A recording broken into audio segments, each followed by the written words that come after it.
One of the biggest needs the Miami Dolphins have right now is their cornerback 2 spot. They need to find someone outside of Jalen Ramsey. And on today's show, we're going to take a look at the top options for the Dolphins, whether it's in free agency still, via trade, or the NFL draft. And I mentioned it, but this depth chart just simply needs to be upgraded.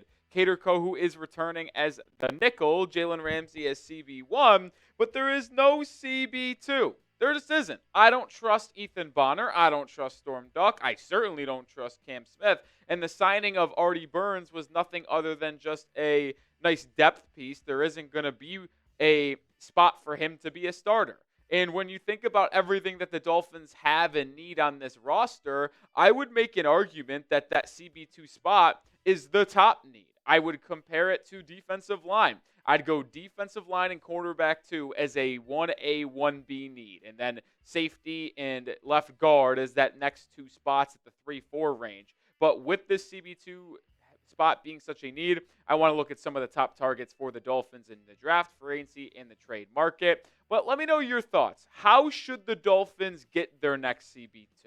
/ maybe next CB1 if you go through the draft. If you think draft, type D. If you go trade, type T. Or if you think they should just sign a free agent, type your FAs. I got 8 players, and I actually ranked my options. Number 1 to me is that they just go out and sign the best free agent available at the position, in my opinion. That is Asante Samuel Jr. He has just played 4 years in the league, although he battled injuries last season and is a smaller corner, 5'10". He plays on the boundary and has had good numbers in his career. Through 50 games, he's only allowed 13 touchdowns, a completion percentage of 63.7, and a QB rating of 97.7.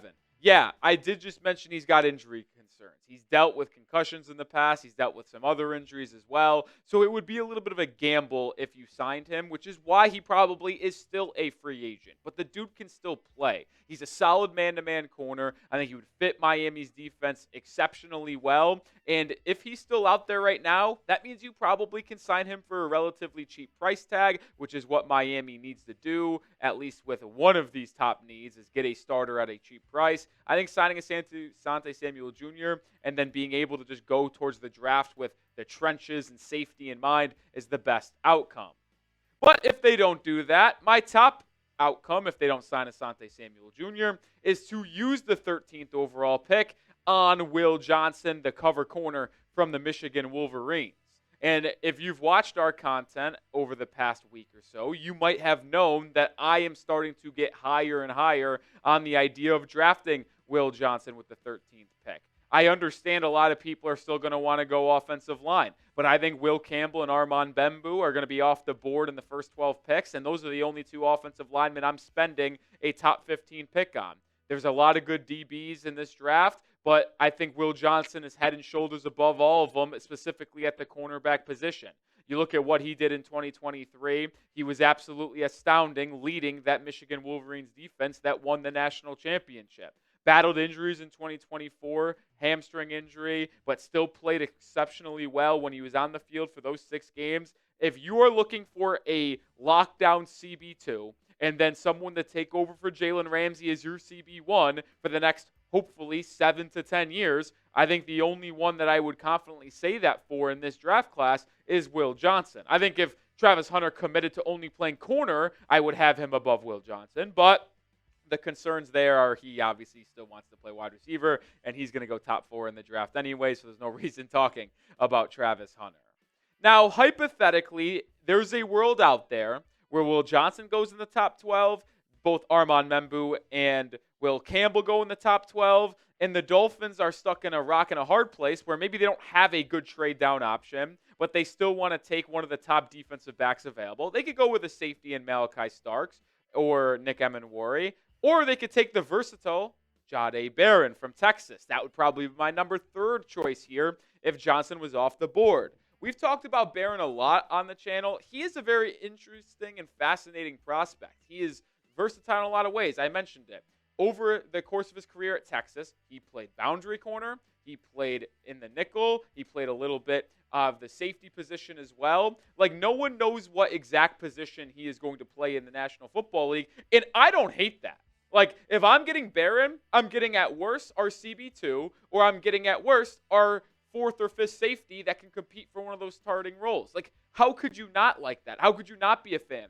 And how many times am I going to come up here and say that I preach and love versatility? Like I said, he could either be your next CB2 or one of your starting safeties that is just a ball hawk. He has played multiple positions, wanted to play boundary his final year at Texas, did it exceptionally well. I like Jahdae Barron quite a bit. The only knock on him is his size. He's about the same size as Asante Samuel Jr., but we've seen him make it work in the National Football League as a boundary corner. I'm a fan of Jahdae Barron.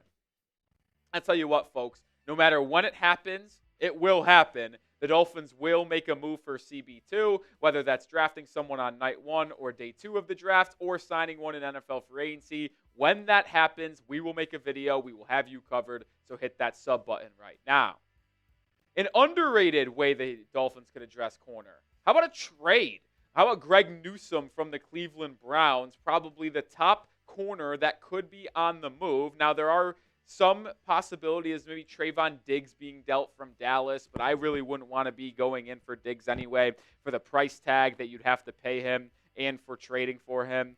But Greg Newsome's an intriguing option that I don't think it would cost that much. He's got 1 year left on his deal for about $13 million, that fifth-year player option, because he was a first-round selection 4 years ago. Now, the one thing with Newsome is that he did have his worst season of his career this past year for Cleveland in 2024. Gave up the most touchdowns of his career, had the worst QB rating when being targeted. Now, this was a former Northwestern Wildcat. He's been a solid player. But I did mention, he is relatively cheap to acquire. I was talking with our Browns Report host, Matthew Peterson, and he said he thinks it would be similar to what Jerry Jeudy got traded for last season from Denver to Cleveland. It was a 5th and 6th round pick type thing, but it's all dependent on how much money the Dolphins would ultimately eat coming from that contract. Like I said, 1 year left on his deal. It's the 5th-year option for $13 million. So maybe that's too pricey for Miami, but they could also make that trade and extend him before the season to lower that cap hit potentially. But either way, acquiring Newsome for a 5th-round pick, especially when Miami has 2 5th-round picks, that is a starting level corner opposite of Jalen Ramsey. Could also extend him on a 2-3-year deal. I don't think it would be crazy expensive. Take the shot. I would be intrigued by the idea of trading for Greg Newsome. We got 4 more prospects to talk about here, but I am going to have to tell you about our sponsor. That is Prize Picks, the #1 daily fantasy sports platform that I play. All you do is pick more or less on 2 or more player stat projections, and you could have a shot to win up to 1,000 times your money. On Prize Picks, you can mix and match player projections from different sports. Favorite basketball players with baseball getting underway, hockey, esports, and much more. Collegiate, professional, it does not matter. They have so many promotions like flash deals, Taco Tuesday, which discounts select player projections up to 25% to provide even more value for your lineups. They also have Flex Friday. I have an entry here for college basketball Sweet 16 action. Take advantage of the free pick from Prize Picks more than the projected #1 overall pick, Cooper Flagg, 0.5 point. I'm pairing that up with Chris Youngblood, more points. Emmanuel Sharp, more 3-pointers made. And then less than Janai Broome, points, rebounds, assists. Just one example of how you can play and how I am playing. So join me over on Prize Picks. Download the app today and use code CLNS to get $50 instantly after you play your first $5 lineup. One more time, download the app today and use code CLNS to get $50 instantly after you play your first $5 lineup. Prize Picks. Run your game. All right, we're going to get into option number 5 for me in terms of what I like the most. We're heading back to the free agent pool, going with a veteran, Stephon Gilmore, who has been around the block quite a bit. It is someone who has been very, very good. Now, he spent last year with Minnesota, but the year prior, he was with the Dallas Cowboys, and he still got it, man. Even though he's been in the league for 8+ years, he's won Defensive Player of the Year in 2019. How can you look at these numbers and not believe that he is still a starting level corner in the NFL? Now, obviously, his numbers went a little bit down last season, but to me, he is still very capable of being a solid CB2 option opposite of Jalen Ramsey. Now, is it a long-term play? No, it would just likely be a 1-year deal for Gilmore, maybe a 1-year $5 million, 1-year $6 million deal for Stephon Gilmore, which I would be very open to doing. Now, I know a lot of Dolphins fans aren't going to be happy with bringing in a corner of his age, 34 years old. to be that guy. But to me, if you're talking free agents outside of Asante Samuel Jr., he's probably the best one available. I think he would be very open to coming to Miami. He might be one of those guys that signs after the NFL drafts. We're talking May. We're talking maybe early, mid-June. So I don't think you'd have to rush signing Gilmore, but see how things would go in the draft and then make the decision on potentially grabbing Gilmore. Someone that you might have to sign a little bit sooner than that is Rasul Douglas because he's a little bit younger, but he is one of more experienced corners as well. Rasul Douglas played for the Buffalo Bills for the past 1.5 years after being traded from Green Bay to Buffalo. He is a zone corner, so I am a little bit intrigued by if the Dolphins would even be interested in Douglas because I'm not sure he fits with Miami. I would prefer Stephon Gilmore or Asante Samuel Jr. in free agency much more. But Douglas, another experienced guy, good physical corner. You see the height, 6'2". He's got good size. I would certainly be interested if he could be signed on a 1-year, $5 million deal, super cheap, something like that. Now, if you had to pick one of these older, experienced free agent corners, which one would it be? Would you bring in Stephon Gilmore or Rasul Douglas? If you're rocking with Gilmore, type the SGs. If you're rocking with Douglas, type the RDs. Let me know your thoughts down in the comment section. All right, we're going to talk about two prospects here. The first one, Trey Amos from Ole Miss, a fascinating prospect. And then, we'll just show the other one too, Benjamin Morrison from Notre Dame. These two are very fascinating players. Now, they both are a little bit different because Benjamin Morrison was a projected first-round pick before he got injured. He did not play the final 2 games of this past season for the Fighting Irish, which is why his stock might be a little bit down. Right now, Amos is a fringe first-rounder. I've seen Daniel Jeremiah, Mel Kiper have him go as high as in the early to mid-20s, but I've also seen other mock drafts have him go early 40s, mid-40s.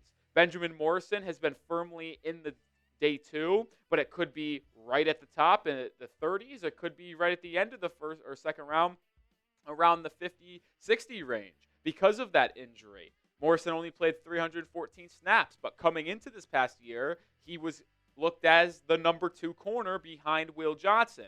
Amos played this season and was phenomenal for the Ole Miss defense, having a QB rating and completion percentage both in the low 50s, was able to force 3 turnovers as well. Both would be solid options. Now, Amos, I would be ecstatic with if the Dolphins got him with pick 48, and I would jump through the roof almost if you went into the trenches in the first round.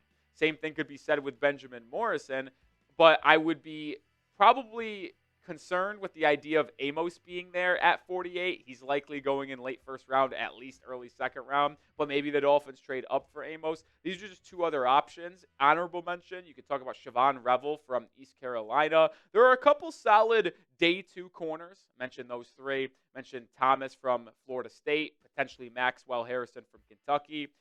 Those are options, but my question to Chris Grier is, are you trusting a second-round pick as a rookie to come in and be your starting CB? Cam Smith, you drafted him in the mid-second round, and boy, he's probably going to get cut if he doesn't have a good offseason. All right, that's going to do it for this episode of Dolphins Today. Appreciate everybody tuning in on this episode. Make sure you're subscribed as we will have you covered with everything you need to know around the Dolphins this offseason. So join the channel today.